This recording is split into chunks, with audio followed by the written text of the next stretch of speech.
ಏನಾಯಿತು ಅಂದರೆ, ಯಾವಾಗ ರಾಮಚಂದ್ರ ಹೊರಟೋದ, ದಶರಥನಿಗೆ ತಡ್ಕೊಳ್ಳಿಕ್ಕೆ ಆಗಲಿಲ್ಲ. ರಾಮ ರಾಮ ರಾಮ ರಾಮ ಅಂತ ಹಗಲು ರಾತ್ರಿ ತಾನು ಎಣಿಸ್ತಾ ಇದ್ದಾನೆ, ಸ್ಮರಿಸ್ತಾ ಇದ್ದಾನೆ. ಅದಕ್ಕೆ ಸರಿಯಾಗಿ ಸುಮಂತ್ರ ತಾನು ವಾಪಸ್ ಬಂದ. ಸುಮಂತ್ರ ವಾಪಸ್ ಬಂದ ಕೂಡಲೇ ಕೇಳ್ತಾನೆ, ಏನು ಹೇಳಿದ ರಾಮಚಂದ್ರ, ಏನು ನನಗೆ ಸಂದೇಶ ಕೊಟ್ಟು ಕಳಿಸಿದ ಅಂತ. ಅದಕ್ಕೆ ಸುಮಂತ್ರ ತಾನು ಕೈ ಜೋಡಿಸಿ ಹೇಳ್ತಾನೆ, ರಾಮಚಂದ್ರ ಏನು ಹೇಳಿದ್ದಾನೆ ಅದೆಲ್ಲವನ್ನ, ಅಂದರೆ ನಾವು ಸುಖವಾಗಿದ್ದೇವೆ, ನಮ್ಮ ಬಗ್ಗೆ ನೀನು ಏನು ಯೋಚನೆ ಮಾಡೋದು ಬೇಡ, ಭರತನನ್ನು ಕರ್ಕೊಂಡು ಬಾ, ಅವನಿಗೆ ಯುವರಾಜ ಪಟ್ಟಾಭಿಷೇಕವನ್ನು ಮಾಡುವಂತ. ಹೌದಾ, ರಾಮಚಂದ್ರ ಹೀಗೆ ಹೇಳಿದ್ನ, ಲಕ್ಷ್ಮಣ ಏನು ಹೇಳಿದ ಅಂತ ಕೇಳ್ತಾನೆ. ಅದಕ್ಕೆ ಸುಮಂತ್ರ ಹೇಳ್ತಾನೆ, ಲಕ್ಷ್ಮಣಸ್ತು ಸುಸಂಕ್ರುದ್ಧ ನಿಶ್ವಸನ್ ವಾಕ್ಯಮಬ್ರವೀತು. ರಾಮ ಸಮಾಧಾನದಿಂದ ಹೇಳಿದ, ಲಕ್ಷ್ಮಣ ದಶರಥ ಅಂತ ಕೇಳ್ತಾ ಇದ್ದಾಗ ಹಲ್ಕಡಿಲಿಕ್ಕೆ ಶುರು ಮಾಡಿದ. ಕೋಪದಿಂದ ಹಲ್ಕಡಿತಾ ಹೇಳಿದ, ಏನು ಅಂತ ಹೇಳಿದ್ರೆ, ಕೇನಾಯಂ ಅಪರಾಧೇನ ರಾಜಪುತ್ರೋ ವಿವಾಸಿತ.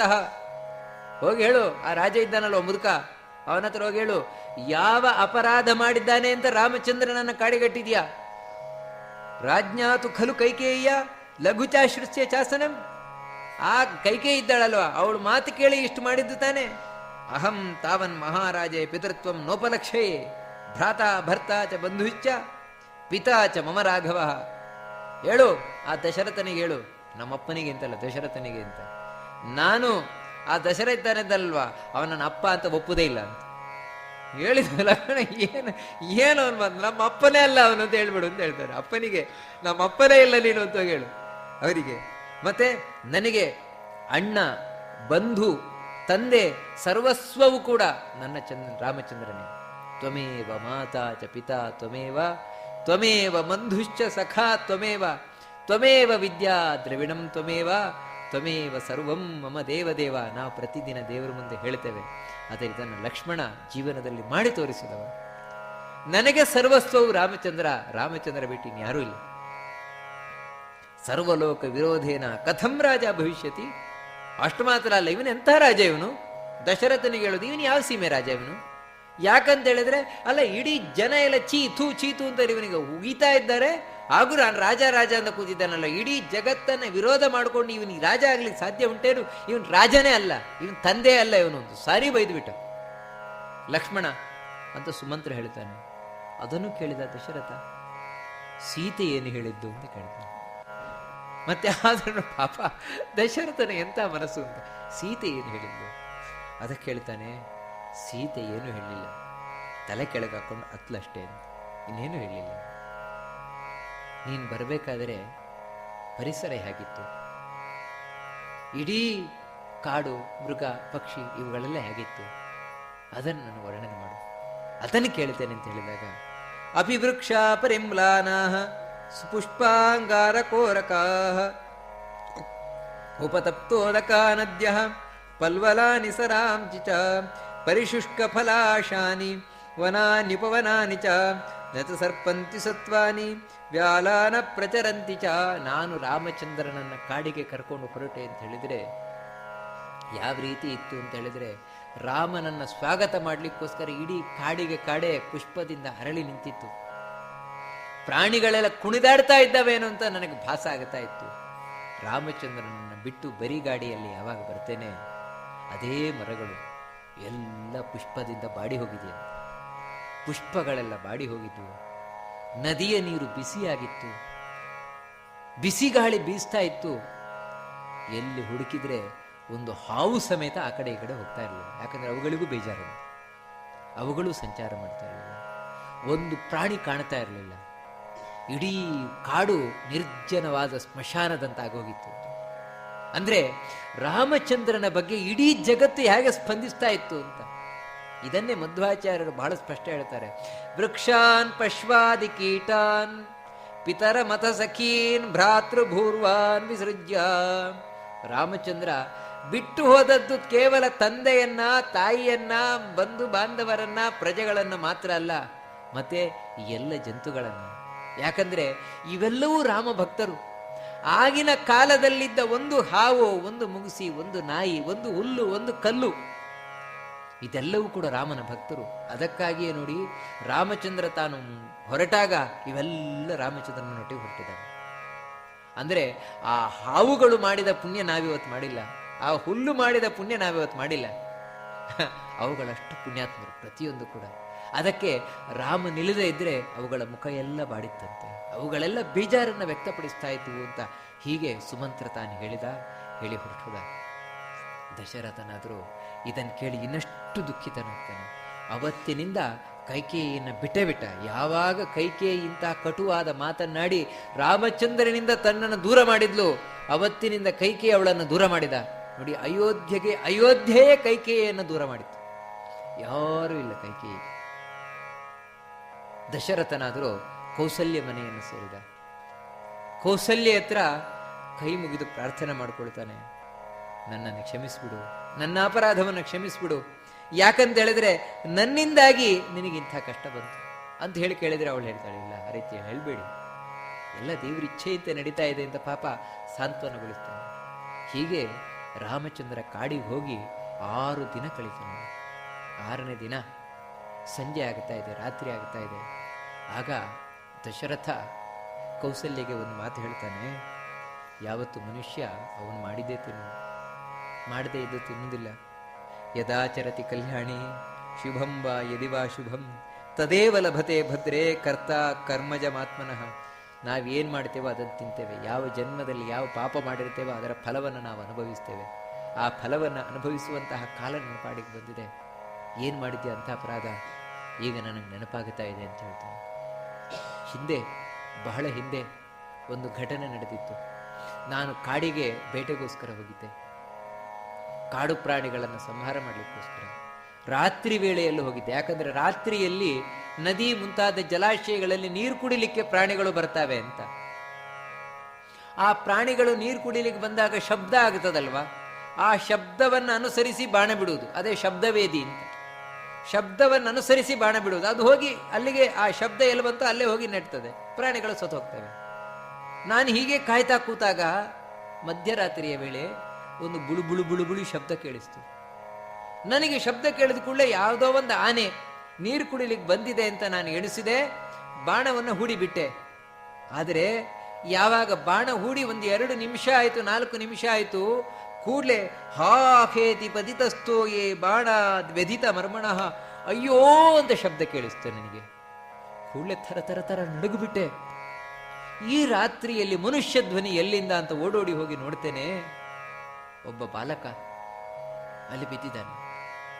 ಆ ಬಾಲಕ ಬಿದ್ದು ತಾನು ಋಷಿರಿಹಿ ನ್ಯಸ್ತದಂಡಸ್ಯ ವನೇ ವನ್ಯೇನ ಜೀವಿತಃ ಕಥನ್ ಶಸ್ತ್ರೇಣ ವಧೋ ಮದ್ವಿಧಸ್ಯ ವಿಧೀಯತೆ.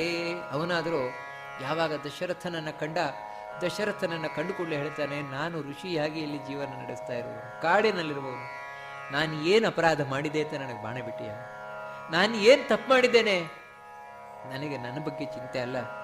ಯಾಕಂದ್ರೆ ಇವತ್ತು ನೀನು ಕೊಲ್ತಾ ಇರುವುದು ನನ್ನನ್ನಲ್ಲ, 3 ಮಂದಿಯನ್ನು ಕೊಲ್ತಾ ಇದ್ಯಾ ಅಂತ ಹೇಳ್ತಾನೆ. 3 ಮಂದಿಯನ್ನು ಇವತ್ತು ಕೊಲ್ತಾ ಇದ್ಯಾ ಒಂದು ಬಾಣ ಬಿಟ್ಟು.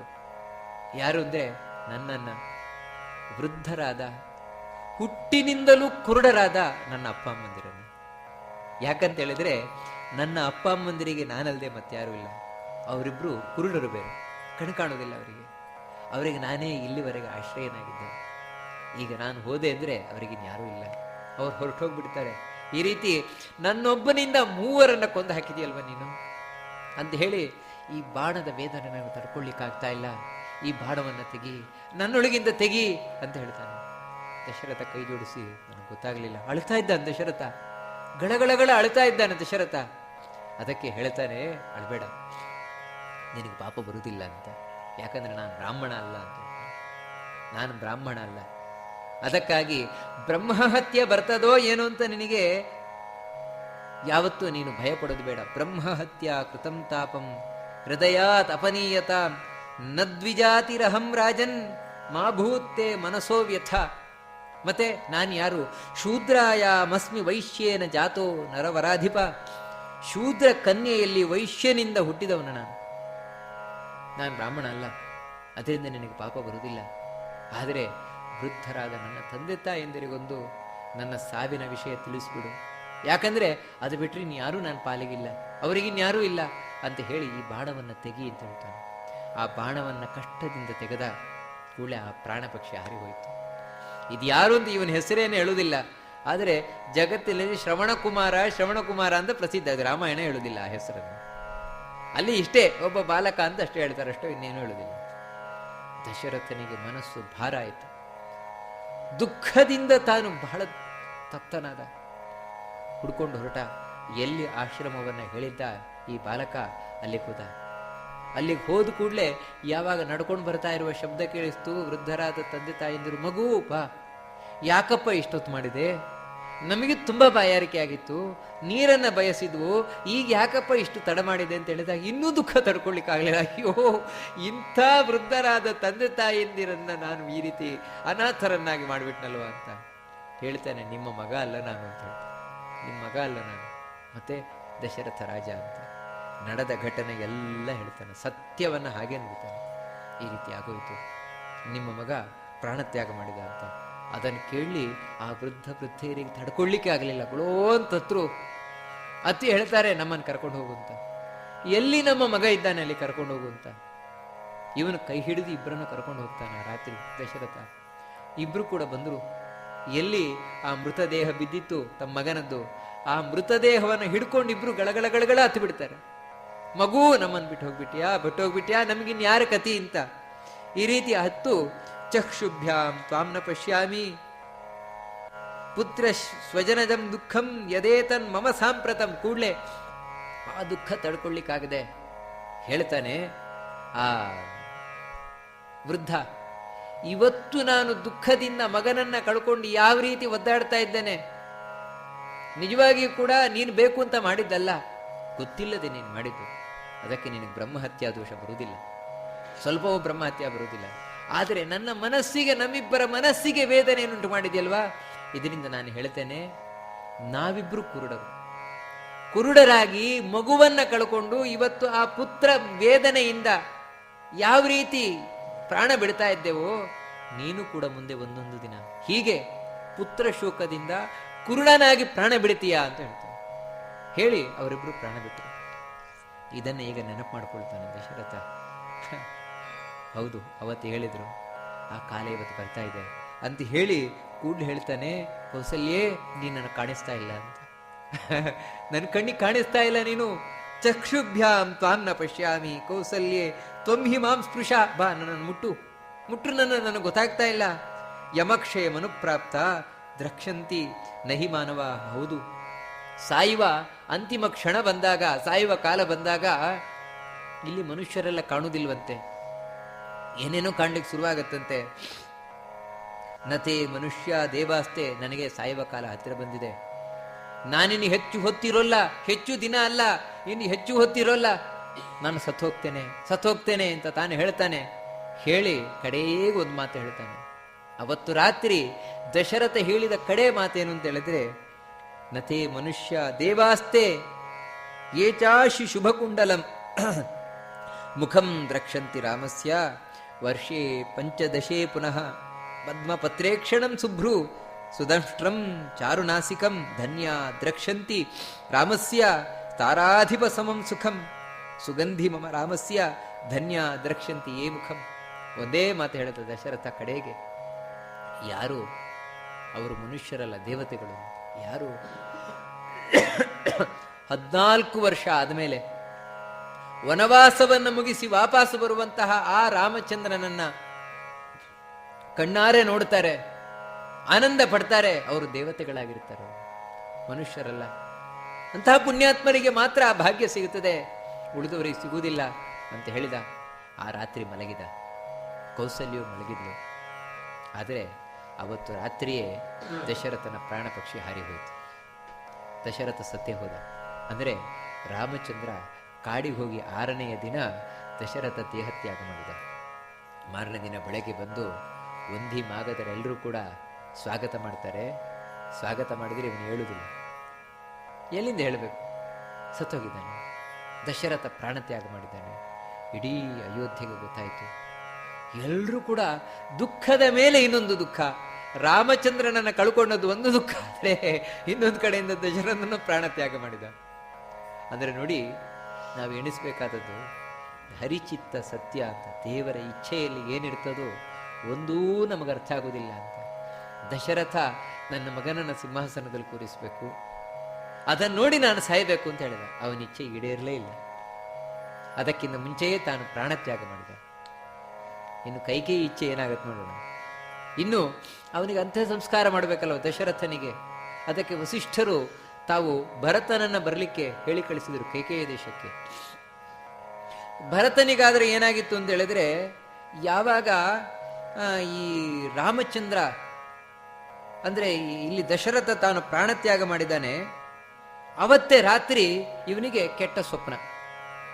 ಯಾಕೆ ಏನೂ ಗೊತ್ತಿಲ್ಲ, ಏನೇನೋ ದುಸ್ವಪ್ನಗಳು. ಯಾಕೆ ಈ ರೀತಿ ದುಸ್ವಪ್ನ ಆಗ್ಬಿಡ್ತಾ ಇದೆ? ಏನಾದರೂ ಅಯೋಧ್ಯೆಯಲ್ಲಿ ದುರ್ಘಟನೆ ನಡೆದಿದ್ಯಾ ಅಂತ ಭರತ ಯೋಚನೆ ಮಾಡ್ತಾ ಇದ್ದಾನೆ. ಆದರೆ ಗೊತ್ತಿಲ್ಲ ಅವನಿಗೇನು ಅಂತ ಗೊತ್ತಾಗ್ತಾ ಇಲ್ಲ. ಅದಕ್ಕೆ ಸರಿಯಾಗಿ ಕೆಲವು ದಿನ ಆಗತಾ ಇದ್ದ ಹಾಗೆ ಬಂದು ದೂತರು ಅಯೋಧ್ಯೆಯಿಂದ ಬಂದು ಭರತನಿಗೆ ಹೇಳಿದರು, ವಸಿಷ್ಠರು ಆದೇಶವನ್ನು ಮಾಡಿದ್ದಾರೆ, ಈಗಿಂದೀಗಲೇ ನೀನು ಹೊರಡಬೇಕಂತೆ ಅಂತ. ಯಾಕೆ ವಸಿಷ್ಠರ? ಇವನಿಗೆ ಮೊದಲೇ ದುಸ್ವಪ್ನ ಬಿದ್ದಿತ್ತು, ಅದರೊಟ್ಟಿಗೆ ಇಂಥ ಒಂದು ಗಡಿಬಿಡಿಯ ಮಾತು ವಸಿಷ್ಠರು ಹೇಳಿದ್ದಾರಂತೆ ಅಂತಲ್ಲ. ದಶರಥ ನಮ್ಮಪ್ಪ ಇರಬೇಕಾದ್ರೆ, ರಾಮಚಂದ್ರ ಇರಬೇಕಾದ್ರೆ ವಸಿಷ್ಠರು ಹೇಳಿದ್ದಾರೆ ಕೂಡಲೇ ಬರಬೇಕು ಅಂತ ಯಾಕೆ ಹೇಳಿದ ದೂತ? ಏನಿದೆ ಅದ್ರ ಹಿಂದೆ? ಅದು ಕೂಡಲೇ ಹೊರಟು ಬರಬೇಕು ಅಂತ ಯಾಕೆ ಯಾಕೆ ಯೋಚನೆ ಮಾಡ್ತಾನೆ. ಕೂಡಲೇ ಹೊರಟ ಬರಬೇಕಾದ್ರೆಲ್ಲ ಮನಸ್ಸಿನಲ್ಲಿ ಡಬಡಬಡಬಡವ ಹೇಳ್ತಾ ಇರ್ತಾನೆ ಭರತನಿಗೆ.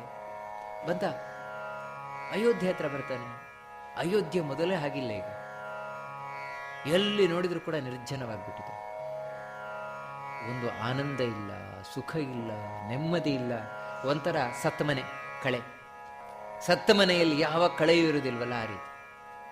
ಅದನ್ನೆಲ್ಲ ನೋಡ್ಕೊಂಡು ಯಾಕೆ ಈ ರೀತಿ ಅಯೋಧ್ಯೆ ಇದೆ? ಅಯೋಧ್ಯೆಯಲ್ಲಿ ಒಂದೂ ಮೊದಲಿನ ಆಗಿಲ್ವಲ್ಲ. ಒಂದು ಉದ್ಯಾನವನ ನೋಡಿದರೆ ಸಂಜೆ ಹೊತ್ತಲ್ಲಿ ಎಲ್ಲ ಎಷ್ಟು ಜನ ಅದರಲ್ಲಿ ಇರ್ತಾರೆ, ಎಷ್ಟು ಜನ ಆಟ ಆಡ್ತಾ ಇರ್ತಾರೆ, ಎಷ್ಟು ಜನ ನಡೆದಾಡ್ತಾ ಇರ್ತಾರೆ. ಇವತ್ತು ಅಂಥ ಉದ್ಯಾನವನದಲ್ಲಿ ಒಬ್ರು ಇಲ್ಲ. ಯಾವ ಮನೆ ನೋಡಿದ್ರು ಕೂಡ ಬಾಗಿಲಾಕೊಂಡಿದೆ, ಯಾವ ಮನೆಯೂ ತೆಗೆದಿಲ್ಲ. ಯಾವತ್ತೂ ಕೂಡ ಜನಗಳು ಭರತನನ್ನು ನೋಡಿದರೆ ಮಾತಾಡ್ತಾ ಇದ್ರು. ಇವತ್ತು ಅದೇ ಜನಗಳು ಭರತನನ್ನು ನೋಡಿದರೆ ಮುಖ ತಿರುಗಿಸ್ಕೊಂಡು ಹೋಗ್ತಾರೆ, ಒಬ್ರು ಮಾತಾಡೋದಿಲ್ಲ. ಯಾಕೆ? ಏನಾಗಿದೆ? ಯಾಕಿಂತ ಸ್ಮಶಾನ ಕಳೆ ಕೂತ್ಬಿಟ್ಟಿದೆಯಲ್ವಾ? ಯೋಚನೆ ಮಾಡ್ಕೊಂಡು ಎಲ್ಲ ತನ್ನ ಸಾರಥಿಗೆ ಹೇಳ್ತಾ ಹೋಗ್ತಾನೆ. ಸೀದಾ ತನ್ನ ಅಮ್ಮನ ಹತ್ರ ಹೋದ, ಕೈಕೇಯಿ ಹತ್ರ. ಕೈಕೇಯಿಗೆ ಹೋಗಿ ತಾನು ನಮಸ್ಕಾರ ಮಾಡಿದ. ಕೈಕೇಯಿ ಆದರೂ ಇಡೀ ಅಯೋಧ್ಯೆ ಈ ರೀತಿ ಇದ್ರೆ ಅವಳು ಮಾತ್ರ ಒಳ್ಳೆ ಸಿಂಹಾಸನದಲ್ಲಿ ಕೂತ್ಕೊಂಡಿದ್ದಾಳಂತೆ. ಕೈಕೇಯಿ ಒಳ್ಳೆ ಆಸನದಲ್ಲಿ ಕೂತಿದ್ದಾಳಂತೆ, ಸೀಟಲ್ಲಿ. ಯಾವಾಗ ಭರತ ಬಂದ ಕೂಡಲೇ ಉತ್ಪಪಾತ ತದಾ ಕೃಷ್ಟ ತ್ಯಕ್ತ್ವ ಸೌವರ್ಣಂ ಆಸನಂ, ಬಂಗಾರದ ಆಸನದಲ್ಲಿ ಕೂತ್ಕೊಂಡವಳು ಮಗನನ್ನ ಕಂಡುಕೊಳ್ಳಿ ಚಂಗನೆ ಹಾರಿ ಬಂದಂತೆ. ಉತ್ಪಪಾತ ಅಂತ ಹೇಳ್ತಾರೆ, ಚಂಗನೆ ಹಾರಿ ಬಂದಂತೆ. ಭರತಃ ಅಂಕೆ ಭರತಮಾರೋಪ್ಯ ಪ್ರಷ್ಟುಂ ಸಮುಪಚಕ್ರಮೆ, ಮಗನನ್ನ ಕರೆದು ತೊಡೆ ಮೇಲೆ ಕೂರಿಸ್ಕೊಂಡ್ಲಂತೆ. ಅಲ್ಲ, ಗಂಡ ಕರ್ಕೊಂಡಿದ್ದಾಳೆ, ವಿಧವೆ. ಇನ್ನು ಕೆಲವು ದಿನ, 7 ದಿನ ಆಗಿದೆ ಅಷ್ಟೇ ಇನ್ನು. ಆದರೂ ನೋಡಿ ಖುಷಿ ಎಲ್ಲಿವರೆಗೆ ಅಂದ್ರೆ ಇನ್ನು ದೇಹದ ಸಂಸ್ಕಾರ ಆಗಿಲ್ಲ. ದಶರಥ ಹೆಣ ಇನ್ನೂ ಹಾಗೇ ಇದೆ, ಅದನ್ನು ಎಣ್ಣೆ ಒಳಗಿಟ್ಟಿದ್ದಾರೆ. ಆದರೆ ಇವಳು ಹೋಗಿ ಬಂಗಾರದ ಆಸನದಲ್ಲಿ ಕೂತಿದ್ದಾಳೆ. ಎಂತ ಹೆಣ್ಣು ಇವಳು! ಮಗನ ನೋಡಿದ ಕೂಡಲೇ ಖುಷಿ, ತೊಡೆ ಮೇಲೆ ಕೂರಿಸ್ಕೊಳ್ತಾಳೆ. ಕೇಳ್ತಾಳೆ, ಮಗು ಹೇಗಿತ್ತಪ್ಪ ಪ್ರಯಾಣ? ಎಲ್ಲ ಚೆನ್ನಾಗಿತ್ತ? ಎಲ್ಲ ಹಾಗೆ ಹೀಗೆ ಎಲ್ಲ ಅಲ್ಲಿ ಚೆನ್ನಾಗಿದ್ದಾರಾ? ನಮ್ಮಪ್ಪ ಚೆನ್ನಾಗಿದ್ದಾರಾ? ಹೇಗಿದ್ದಾರೆ ನಿನ್ನ ಸೋದರ ಮಾವ? ಈ ರೀತಿ ಎಲ್ಲ ವಿಚಾರಿಸ್ತಾಳೆ. ಇವನಿಗೆ ಮಾತ್ರ ಒಳಗಿನಿಂದ ಡವ ಡವ ಡವ ಡವ ಅಂತ ಹೇಳ್ತಾ ಇದೆ. ಅವನು ಕೇಳ್ತಾನೆ, ಯದಹಂ ಪ್ರಷ್ಟುಮಿಚ್ಛಾಮಿ ತದಂಬ ವಕ್ತುಮರ್ಹತಿ ಶೂನ್ಯೋನಂ ಶಯನೀಯಸ್ತೆ ಪರ್ಯಂಕೋ ಹೇಮಭೂಷಿತ. ಅಲ್ಲಮ್ಮ, ನನಗೊಂದು ಕೆಲವು ಪ್ರಶ್ನೆಗಳಿದೆ. ಯಾಕಂದ್ರೆ ಇವತ್ತು ನನಗೆ ಅಯೋಧ್ಯೆಗೆ ಬರಬೇಕಾದ್ರೆ ಈ ಪ್ರಶ್ನೆಗಳು ನನಗೆ ಉಂಟಾಗುತ್ತಾ ಇದೆ. ನಿನ್ನ ಈ ಹಾಸಿಗೆ ಯಾವತ್ತು ಯಾವ ರೀತಿ ಅಲಂಕಾರ ಮಾಡಲ್ಪಡ್ತಾ ಇತ್ತು, ಇವತ್ತು ನೋಡಿದರೆ ಏನೂ ಇಲ್ಲ. ನಗರ ನೋಡಿದರೆ ಯಾವತ್ತು ಯಾವ ರೀತಿ ಅಲಂಕಾರ ಮಾಡಲ್ಪಡ್ತಾ ಇತ್ತು, ಇವತ್ತು ಇಡೀ ಅಯೋಧ್ಯೆಯೇ ಕಳಗಳ್ಕೊಂಡ್ಬಿಟ್ಟಿದೆ. ರಾಜ ಭವತಿ ಭೂಯಿಷ್ಟಂ ಇಹಾಂಭಾಯ ನಿವೇಶನೆ ತಮಹಂ ನಾದ್ಯ ಪಶ್ಯಾಮಿ ದ್ರಷ್ಟುಮಿಚ್ಛನ್ನಿಹಾಗತಃ ಪಿತೃಗೃಹಿಷ್ಯೆ ಪಾದೌಚ ತಮ್ಮ ಮಮಾಖ್ಯಾಯ ಪುಚ್ಛತಃ. ನಾನು ಯಾಕೆ ಇಲ್ಲಿಗೆ ಬಂದದ್ದು ಅಂದರೆ ನಿನ್ನನ್ನು ನೋಡ್ಲಿಕ್ಕಲ್ಲ, ಭರತ ಹೇಳೋದು. ಮತ್ತೆ ಸಾಮಾನ್ಯವಾಗಿ ನಮ್ಮಪ್ಪ ಇಲ್ಲಿರ್ತಾನೆ, ಕೈಕೇಯಿಯ ಮನೆಯಲ್ಲಿರೋದು ಹೆಚ್ಚು, ನಿನ್ನೊಟ್ಟಿಗಿರೋದು ಹೆಚ್ಚು. ಅದಕ್ಕಾಗಿ ಅಪ್ಪ ಸಿಗ್ತಾರೆ ಅಂತ ನಾನು ಬಂದದ್ದು, ಅಪ್ಪನಿಗೆ ನಮಸ್ಕಾರ ಮಾಡಬೇಕು ಅಂತ ನಾನು ಇಲ್ಲಿ ಬಂದದ್ದು. ಅಪ್ಪ ಎಲ್ಲಿದ್ದಾರೆ ಅದನ್ನು ಹೇಳಿ ನನಗೆ. ಇಲ್ಲಂತೂ ಇಲ್ಲ ಅಪ್ಪ. ಅಪ್ಪ ಇನ್ನೆಲ್ಲಿದ್ದಾರೆ ಹೇಳು, ನಾನು ಅಪ್ಪನಿಗೆ ಹೋಗಿ ಮೊದಲು ನಮಸ್ಕಾರ ಮಾಡಿಬಿಡ್ಬೇಕು ಅಂತ ಹೇಳ್ತಾನೆ. ಕೈಕೇಯಿ ಅಪ್ಪ ಎಲ್ಲಿದ್ದಾಳೆ ಅಂತ ಕೇಳಿದ ಕೂಡಲೇ ಏನು ಟೆನ್ಷನ್ನೇ ಇಲ್ಲ ನೋಡಿ, ಆರಾಮಾಗಿ ಹೇಳ್ತಾಳೆ, ಅಜಾನಂದಂ ಪ್ರಜಾನಂತಿ ರಾಜ್ಯ ಲೋಭೇನ ಮೋಹಿತ ಯಾಗತಿ ಸರ್ವಭೂತಾನಾಂ ತಾಂ ಗತಿಂ ತೇ ಪಿತಾಗತಃ. ಅವಳು ಬಹಳ ಸರಳವಾಗಿ ಹೇಳಿದ್ದು, ನಿಮ್ಮಪ್ಪ ಎಲ್ಲರೂ ಎಲ್ಲಿ ಹೋಗ್ತಾರೋ ಅಲ್ಲಿಗೆ ಹೋದ್ರು. ಏನ್ರಿ ಏನ್ ಮಾತಾಡೋದು, ಎಲ್ರು ಎಲ್ಲಿ ಹೋಗ್ತಾರೋ ಅಲ್ಲಿಗೆ ಹೋದ್ರಂತೆ. ಎಲ್ರು ಹೋಗಲ್ಲೋದ್ರು. ರಾಜ ಮಹಾತ್ಮ ತೇಜಸ್ವಿ ಯಾಜೂಕ ಸತಾಂ ಗತಿ. ಪಾಪ ಬೇಕಾದಷ್ಟು ದಾನ ಧರ್ಮ ಮಾಡಿದವನು ಕಡೆಗೆ ಹೋಗ್ಬೇಕಾದ್ರೂ ಹೋಗ್ಬಿಟ್ರು ಅಂತ. ಏನು ಅರ್ಥ ಆಗಲಿಲ್ಲ ಇವನಿಗೆ. ಏನು ಹೇಳ್ತಾ ಇದ್ಯಮ್ಮ ಅಂತ ಹೇಳಿದ್ರೆ ಸ್ಪಷ್ಟ ಹೇಳು ಅಂದ್ರೆ ಸತ್ತೋದ್ರು ಅಂತ ಹೇಳಿದ್ರು. ಅದನ್ನ ಕೇಳಿ ದಶರಥನಿಗೆ ಈ ಭರತನಿಗೆ ತಡ್ಕೊಳ್ಳಿಕ್ಕಾಗದೆ ಮೂರ್ಛೆ ತಪ್ಪಿ ಕೆಳಗೆ ಬಿದ್ದಂತೆ ಭರತನು ಕೂಡ. ಯಾಕಂದ್ರೆ ಈ ಮೂರ್ಛೆ ತಪ್ಪಿ ಬಿದ್ದ ಅಂತ ಯಾಕೆ ಮತ್ತೆ ಮತ್ತೆ ಹೇಳ್ತಾರೆ ಅಂದ್ರೆ ಅವರ ಮನಸ್ಸು ವೀಕ್ ಅಂತಲ್ಲ, ಮತ್ತೆ ಆ ಪ್ರೀತಿ ಅಷ್ಟು ಗಾಢವಾದದ್ದು, ತಂದೆಯ ಬಗ್ಗೆ ಇದ್ದಂತಹ ಪ್ರೀತಿ ಅಷ್ಟು ಗಾಢವಾದದ್ದು. ಅದಕ್ಕಾಗಿ ಸಹಿಸಿಕೊಳ್ಳಿಕ್ಕಾಗದೆ ಈ ರೀತಿ ಮೂರ್ಛೆ ತಪ್ಪಿ ಬಿದ್ದ. ಮತ್ತೆ ಎದ್ದು ಬಹಳಷ್ಟು ಅಳ್ತಾನೆ. ನಾನು ಅಯೋಧ್ಯೆಗೆ ಬರಬೇಕಾದ್ರೆ ತುಂಬ ಆಸೆ ಇಟ್ಕೊಂಡು ಬಂದಿದ್ದೆ, ನಮ್ಮಪ್ಪ ರಾಮಚಂದ್ರನಿಗೆ ರಾಜ್ಯಾಭಿಷೇಕ ಮಾಡ್ತಾರೆ ಅಂತ ಕಾಣಿಸ್ತದೆ, ಅದಕ್ಕೋಸ್ಕರ ನನಗೆ ಬೇಗ ಬರ್ಲಿಕ್ಕೆ ಹೇಳಿದ್ದಾರೆ ಅಂತ ಕಾಣಿಸ್ತದೆ, ಅಥವಾ ಇನ್ನೇನೋ ದೊಡ್ಡ ಯಾಗ ಮಾಡ್ಲಿಕ್ಕೆ ತೊಡಗಿರ್ಬೇಕು ನಮ್ಮಪ್ಪ, ಅದಕ್ಕೆ ನನಗೆ ಬರ್ಲಿಕ್ಕೆ ಹೇಳಿದ್ರು ಅಂತ ಕಾಣಿಸ್ತದೆ. ಈ ರೀತಿ ಏನೇನೋ ಆಸೆ ಇಟ್ಕೊಂಡು ಬಂದೆ. ಇಲ್ಲಿ ನೋಡಿದರೆ ಅಪ್ಪನೇ ಇಲ್ಲ ಅಂತ ಆದ್ರಲ್ಲ.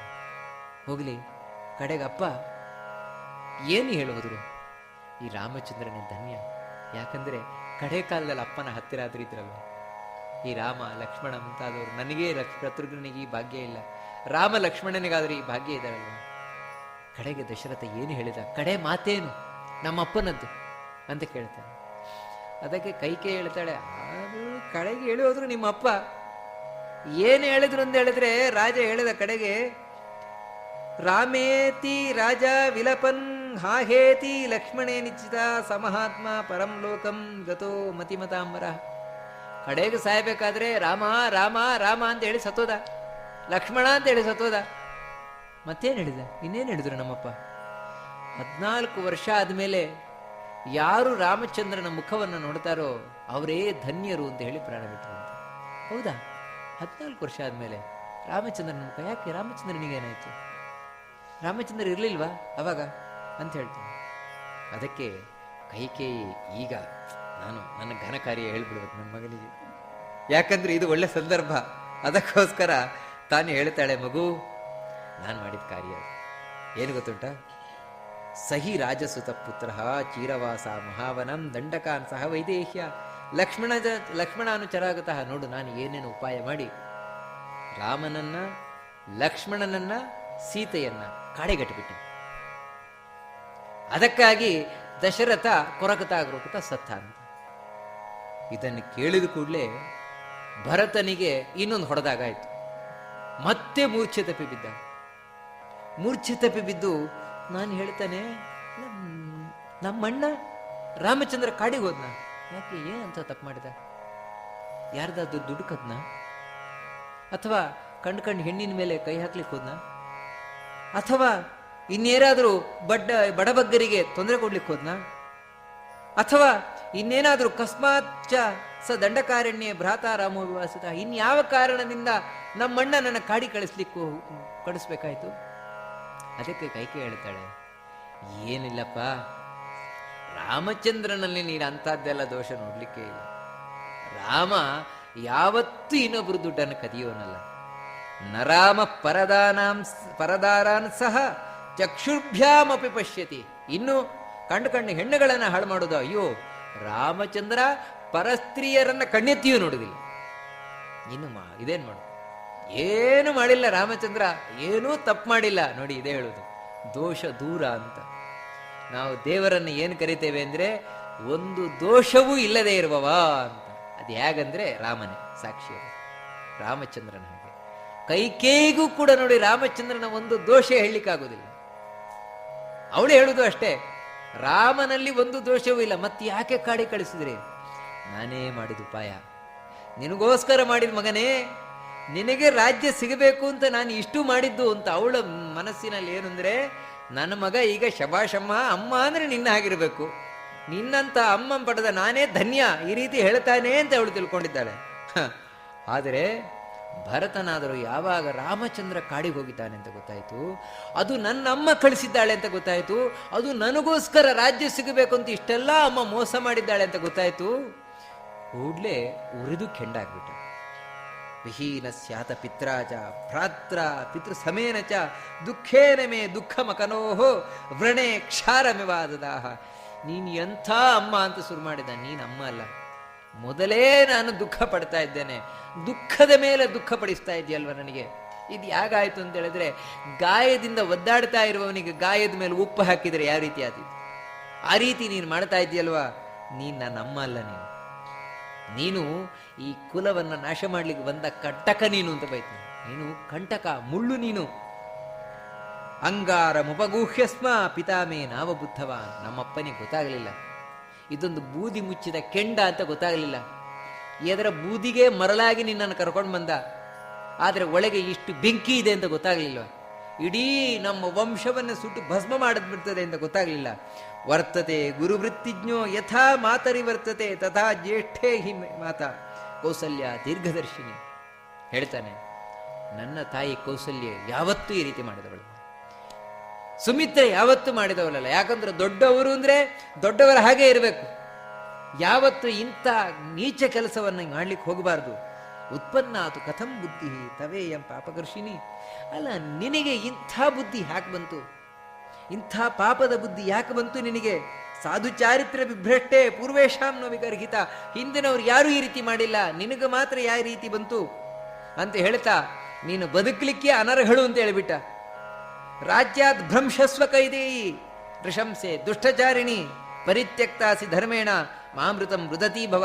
ಹೊರಟೋಗಿ ಎಲ್ಲಾದರೂ ರಾಜ್ಯ ಬಿಟ್ಟು ರಾಮಚಂದ್ರನನ್ನ ನೀನು ಕಾಡಿಗಟ್ಟಿದ್ಯಲ್ವಾ, ಕಾಡಿಗಟ್ಟಬೇಕಾದದ್ದು ರಾಮಚಂದ್ರನಲ್ಲ ನಿನ್ನನ್ನ ಅಂತ ಹೇಳ್ತಾನೆ. ಮೊದಲು ನಿನ್ನನ್ನ ಕತ್ತಿಡಿದು ನೂಕಬೇಕು ಕಾಡಿಗೆ, ಹೊರಟು ಹೋಗು ಕಾಡಿಗೆ ನೀನಾಗಿಯೇ, ಇಲ್ಲಿರಬೇಡ ನೀನು. ಯಾಕಂದ್ರೆ ನೃಶಂಸೆ ದುಷ್ಟಚಾರಿಣಿ, ನೀನೊಂದು ಹೆಣ್ಣಲ್ಲ, ನೀನೊಂದು ರಾಕ್ಷಸಿ. ನೀನು ಎಲ್ದಿದ್ರೆ ಒಂದು ಹೆಣ್ಣಿಗೆ ಇಂಥ ಬುದ್ಧಿ ಬರ್ಲಿಕ್ಕೆ ಸಾಧ್ಯವೇ ಇಲ್ಲ ಅಂತ ಹೇಳ್ತಾನೆ.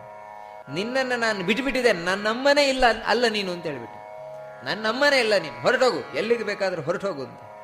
ನರಕಂ ಗಚ್ಚ ಮಾಚ ತಾಕ ಸಲೋಕತ. ನೀನು ಯಾವತ್ತು ನಮ್ಮಪ್ಪ ಯಾವತ್ತು ಒಳ್ಳೆ ಲೋಕಕ್ಕೆ ಹೋಗಿ ಸೇರಿದ್ನೋ ಅಲ್ಲಿಗೆ ಹೋಗುದಿಲ್ಲ. ಯಾಕಂದ್ರೆ ಪತ್ನಿ ಪತಿ ಲೋಕವನ್ನ ಸೇರ್ತಾಳೆ ಅಂತ ನಿನ್ನಂತವರಿಗೆ ಹೇಳಿದ್ದಲ್ಲ, ನೀನು ನರಕಕ್ಕೇ ಹೋಗಿ ಬಿಡುದು, ನೀನು ನರಕಕ್ಕೆ ಹೋಗಿ ಬಿಡುದು ನೀನು ಖಂಡಿತ ಅಂತ ಹೇಳ್ತಾನೆ. ನತ್ವಂ ಅಶ್ವಪತೇ ಕನ್ಯಾ ಧರ್ಮರಾಜಸ್ಯ ಧೀಮತಃ ರಾಕ್ಷಸಿ ತತ್ರ ಜಾತಾಸಿ ಕುಲ ಪ್ರಧ್ವಂಸಿನಿ ಪಿತುಹು. ನಮ್ಮಜ್ಜ ಅಶ್ವಪತಿ ರಾಜ, ಅಶ್ವಪತಿ ರಾಜನ ಮಗಳಲ್ಲ ನೀನು. ಯಾಕಂದ್ರೆ ನಮ್ಮಜ್ಜ ಅಂಥ ಧರ್ಮಾತ್ಮ, ಅಂಥ ಧರ್ಮಾತ್ಮನಿಗೆ ಇಂಥ ದುಷ್ಟ ಹುಟ್ಲಿಕ್ಕೆ ಸಾಧ್ಯ ಇದೆಯಾ? ಇಲ್ಲ, ನೀನು ರಾಕ್ಷಸಿ, ನೀನು ರಾಕ್ಷಸಿ ಹುಟ್ಟು ಬಂದವಳು ಅಂತ ಭರತ ಬೈಯೋದವಳು. ನಿನಗೆ ಇರುವುದು ನೋಡಿವಾಗ ಇಷ್ಟೇ ಮಾರ್ಗ, ಇನ್ನೇನಿಲ್ಲ, ಇನ್ಯಾವ್ಯಾವುದೂ ಇಲ್ಲ. ನೀನೇನು ತಿಳ್ಕೊಂಡಿದ್ಯಾ ಅಂದ್ರೆ ಭರತ ರಾಜ ಆಗಿಬಿಡ್ತಾನೆ, ನಾನು ಮೆರೆದು ಬಿಡ್ತೇನೆ ಅಂತ. ಅದೆಲ್ಲ ಬಿಟ್ಟುಬಿಡ ಆಸೆ. ಭರತ ರಾಜನೂ ಆಗುವುದಿಲ್ಲ, ನೀನು ಮೆರೆಯುವುದೂ ಇಲ್ಲ. ನಿನಗಿರುವುದು ಒಂದೇ, ಏನಂತ ಹೇಳಿದ್ರೆ, ಹಗ್ಗ ತಗೋ, ಹಗ್ಗ ತಗೊಂಡು ಎಲ್ಲಾದರೂ ನೇಣು ಹಾಕೊಂಡು ಸಾಯಿ ಅಂತ ಹೇಳ್ತಾನೆ. ಇದೇ ಮಾತನ್ನು ಹೇಳ್ತಾನೆ ನೋಡು. ಇಲ್ದಿದ್ರೆ ಮೈಗೆ ಬೆಂಕಿ ಕೊಟ್ಕೊಂಡು ಸುಟ್ಕೋ, ಬೆಂಕಿಗೆ ಹೋಗಿ ಹಾರು, ಅಥವಾ ಕಲ್ಲು ಕಟ್ಕೊಂಡು ಎಲ್ಲಾದರೂ ನದಿಗೆ ಹೋಗಿ ಹಾರು, ಪ್ರಾಣ ಬಿಡು. ಅದು ಬಿಟ್ಟು ನಿನಗೆ ಬೇರೆ ಇಲ್ವೇ ಇಲ್ಲ ಅಂತ ಹೇಳ್ತಾನೆ, ಮಾರ್ಗವೇ ಇಲ್ಲ ಅಂತ. ಈ ರೀತಿ ಚೆನ್ನಾಗಿ ಬೈತಾನೆ. ನೀನು ನನ್ನ ಅಮ್ಮ ಅಲ್ಲ, ಇನ್ನು ಮುಂದೆ ನನ್ನಮ್ಮ ಕೌಸಲ್ಯ. ಈ ರೀತಿ ಹೇಳಿ ಕೌಸಲ್ಯ ಹತ್ರ ಬರ್ತಾನೆ, ಕೌಸಲ್ಯಗೆ ನಮಸ್ಕಾರ ಮಾಡ್ತಾನೆ. ಕೌಸಲ್ಯಗೆ ನೋಡಿ ಎಷ್ಟಂದ್ರೆ ಹೆಣ್ಣಲ್ವ, ಒಳಗಿನಿಂದ ಒಮ್ಮೆ ಕಿಚ್ಚು. ತಾನು ಹೇಳ್ತಾಳೆ, ಇದಂತೆ ರಾಜ್ಯ ಕಾಮಸ್ಯ ರಾಜ್ಯಂ ಪ್ರಾಪ್ತ ಮಕಂಟಕಂ. ಆಯ್ತಲ್ಲಪ್ಪ, ನೀನು ಏನು ಬಯಸ್ತಾ ಇದ್ದೀಯ ಅದನ್ನು ನಿನ್ನಮ್ಮ ಕೊಡಿಸ್ಬಿಟ್ಲಲ್ವ. ನೋಡು, ರಾಜ್ಯ ಎಷ್ಟು ಸುಲಭವಾಗಿ ನಿನಗೆ ಸಿಗ್ಬಿಡ್ತು. ಇನ್ನು ರಾಜ್ಯದಲ್ಲಿ ಕೂತ್ಕೋ. ನಿಮ್ಮಮ್ಮ ನನ್ನ ಮಗನನ್ನು ಮಾತ್ರ ಯಾಕೆ ಕಳಿಸಿದ್ಲು, ನನ್ನನ್ನು ಕಳಿಸ್ಬಿಡ್ಲಿ ಕಾಡಿಗೆ, ನಾವಿಬ್ರು ಹೊರಟು ಬಿಡ್ತೇವೆ, ಯಾಕಂದ್ರೆ ಮಗ ಇಲ್ದಿದ್ಮೇಲೆ ನಾನೇನು ಯಾಕಿರ್ಬೇಕು, ಈ ರೀತಿ ಚುಚ್ಚಿ ಮಾತಾಡ್ತಾಳೆ. ಭರತ ಕಣ್ಣೀರಾಗ್ತಾನೆ, ನನ್ನನ್ನು ಕ್ಷಮಿಸಿ ಅಂತ ಹೇಳ್ತಾನೆ.